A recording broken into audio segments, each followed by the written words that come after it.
What is the point of all this? Looking back over our discussion, it seems to me that at least 6 chief points readily emerged. In the first place, I have sought to emphasize the difference between knowledge and understanding in the field of history. To know is not demanding. It merely requires memory and time. But to understand is quite a different matter.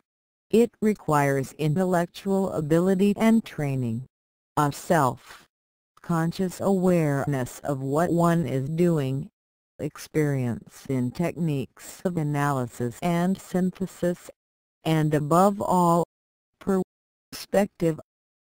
Moreover, perspective requires a familiarity with the units of social aggregations and a recognition that understanding can be achieved only if we tackle societies and that it cannot be reached if we try to deal with social groups determined by geographic areas, political units, religion, nations' linguistic or cultural lore, by intellectual categories such as veterans or middle class.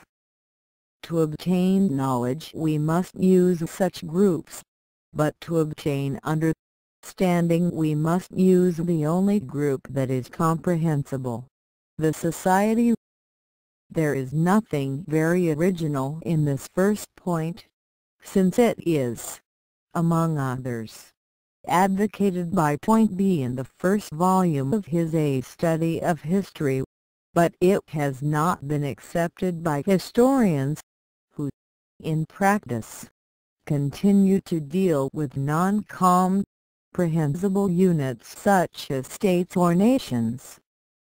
Moreover, Toynbee never defined his terms, and constantly violated his own precepts in his own practice.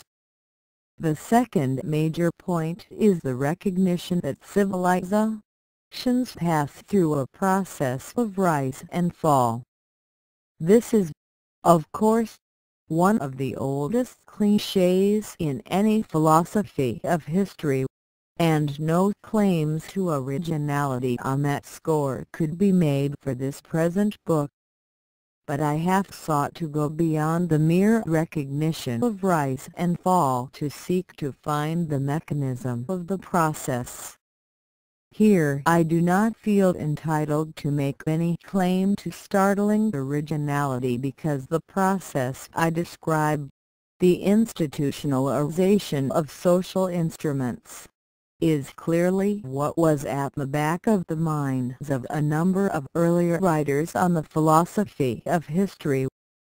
I have sought to make the process explicit, so that it can be recognized and analyzed more readily and so that turning points in the process can be established with greater confidence. At the same time I have given, I hope, sufficient warning that this process is neither rigid nor single in any society, but rather that each civilization is a confused congeries of such processes in all types of human activities, and that the explicit recognition or description of one such organization as the independent factor in a medley of mutually dependent factors is not a description of the reality, which is far too complex for any historian to describe it adequately, but is a technique for dealing with an irrational process similar to that used by a mathematician who deals with the irrationality of change by the use of a calculus based on untrue assumptions involving finite increments, or on an assumed distinction between an independent variable and dependent variables. For the historian, as for the mathematician, I should advise that the chief task must not be a vain search for the factor that is independent, but an explicit recognition that we are assuming the independence of one variable. A third conclusion, derived from the second, is concerned with periodization in history.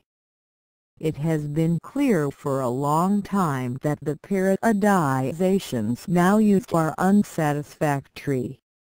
The division of ancient history into a Greek period, the Hellenistic period, and a Roman period makes no sense at all, can be maintained only by making the second period connect to linguistic divisions vague and undefined, and clearly requires numerous violations of chronological order. Attempts have been made to get around these weaknesses in the customary division by efforts, such as Sonford's in a textbook to divide the classical world into several geographic areas that advance chronologically side by side. These have been far from successful. In European history, the same problem of periodization has been causing even greater dissatisfaction. The existing division into medieval, Renaissance, modern, and contemporary history has pleased no one and has been most displeasing to the specialists on the Renaissance, but no substitute for these long-established divisions has been found. The greatest problem has arisen in the Renaissance period because of its wholly ambiguous relationship to the medieval period, a relationship that remains ambiguous because of the mistaken effort to treat the Middle Ages as a single period. As a consequence, we find medieval history, to non-medievalists, represented by a welter of contradictions called Renaissance of the 12th century, Age of Authority or Faith, Dark Ages, and other totally misleading verbal tags. My division of the millennium for 001-400 into the 4 stages of mixture, gestation, expansion, and conflict solves many of these difficulties, provides tools with which to analyze aberrations like the Carolingian revival, and, above all, provides a vocabulary for dealing with the problem. On the whole, the division into 7 stages is largely my own, except that I have used these ideas, if not his nomenclature, with reference to the last 4 or 5 stages. The great advantage that my 7 stages provides over these recognition of the last 5 of them rests in my insistence that any division into stages must be based on analysis of the process of rise and fall that is being discussed. It is not sufficient merely to describe and to devise name tags for stages based on such description. This is what Point B has done, and this is why Point B is so notably unsatisfactory in dealing with the earlier stages of any civilization's evolution. Point B's process of challenge and response explains nothing, is based on a mistaken Darwinian biological analogy, and provides no technique for analyzing a society or for communication with others about it. It is true that societies are challenged and either do or do not respond to these challenges. This is so true as to be quite unhelpful. The important point is why a society responds or fails to respond, how we can judge the likelihood of either beforehand, and what is the consequence of either alternative. Moreover, Point B's failure, already sufficiently emphasized, to correlate his process with his division into stages is a major weakness. Toynbee's failure to provide a satisfactory analysis of process explains his failure to understand, or to provide stages for, the first part of a civilization's existence. The whole process of mixture, gestation, and incipient expansion is of vital concern to us today, when the buffer fringe between the Western and the Soviet blocs, from Morocco to Indonesia, offers a real challenge in this very regard. Here Toynbee has almost nothing to offer, either to the peoples of those areas who are struggling to establish viable societies, or to us who are trying to understand what is happening there. The fifth contribution I have tried to make is concerned with vocabulary. This contribution has two parts. On the one hand, I have tried to provide a vocabulary sufficiently well defined to allow communication between students of these problems, yet sufficiently realistic to assist explanations of what is happening or did happen in any society. On the other hand, and this is a major point, I have tried to establish some degree of sophistication in the use of historical vocabulary, so that awareness of the subjective nature of most intellectual categories dealing with historical facts will be maintained. I am sure that my vocabulary is far from perfect. This is inevitable. The real point is that my vocabulary is fruitful in research projects, in arousing original questions and interpretations, and in making communication between historians more helpful. No vocabulary is perfect. Like everything else, it is an instrument that becomes an institution, serving eventually to hamper thought and communication about these important matters. When that occurs, the old vocabulary of clichés must be circumvented or reformed. As it is now, the vocabulary of periodization and the vocabulary of analysis by aspects or levels hamper historical understanding, particularly by encouraging specialization, either by period or by subject, in areas that are unreal, defunct, and much too narrow. The best histories of the future will emerge from work that straddles the older, obsolete, and unrealistic boundary lines.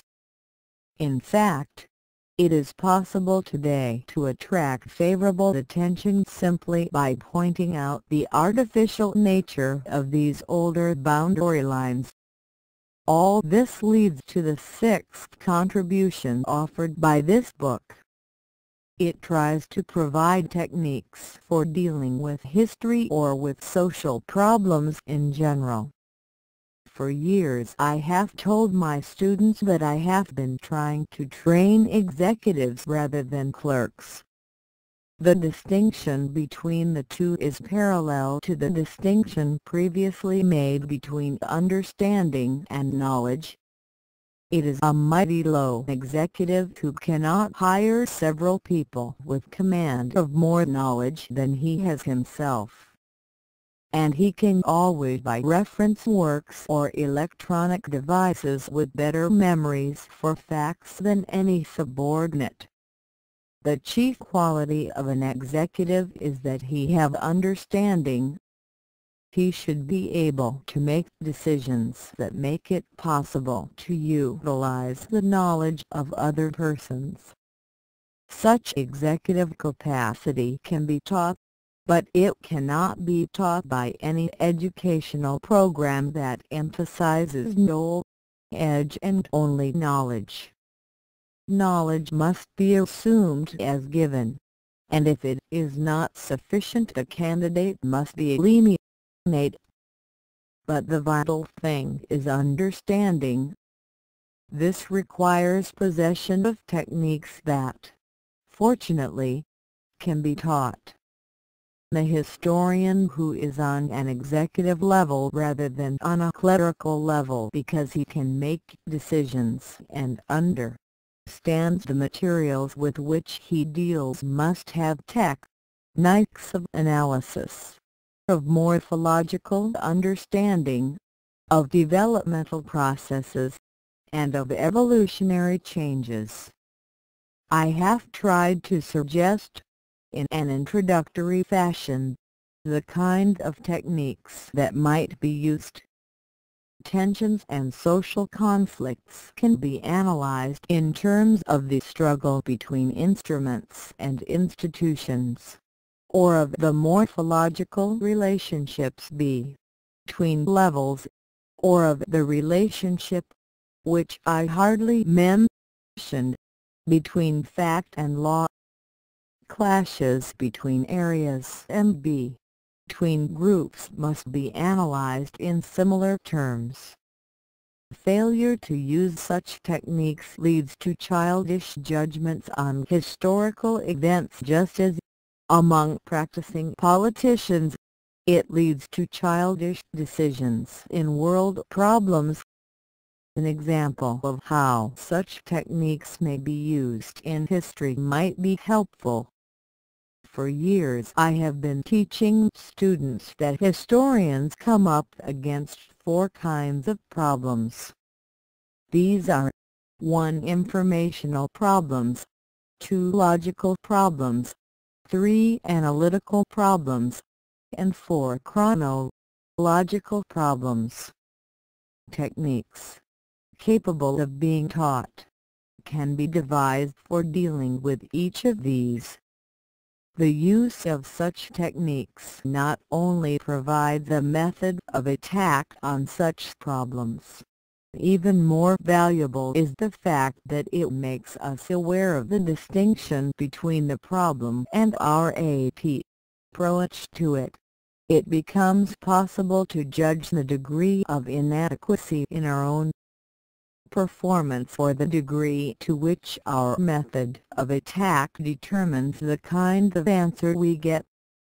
Probably the achievement of such sophisticated self-awareness is the chief value to be derived from awareness of one's techniques, their adequacy, and their character.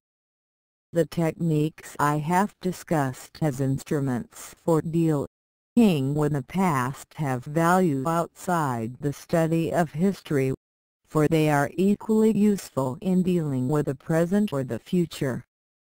I sometimes demonstrate this to my students by imagining that one of them is called upon to lead a United States government commission of inquiry to Brazil, the country of which he knows little. I show how the techniques of analysis applied by me to past history can be used to approach this task by helping the leader to decide which experts he should take with him, how their assignments should be set on their arrival in Brazil, and how their results, at the end, should be coordinated to provide an adequate picture of a functioning Brazil beset by actual problems. The value of these techniques, since they seek understanding rather than knowledge, is constantly high and has, if anything, increased in recent years. These years have seen, since Sputnik, a dramatic increase in the prestige of science and in the use of scientists in dealing with world problems. I should be the last person to regret this development, but, as a scientist in the social sciences, I know that the problems of the world are not solved by the use of the natural sciences alone. Indeed, the direction and the coordination coordination of scientific activities with respect to world problems require guidance and supervision by persons with a wider perspective than that provided by specialization in the natural sciences. Such perspective can best be found in the study of the past.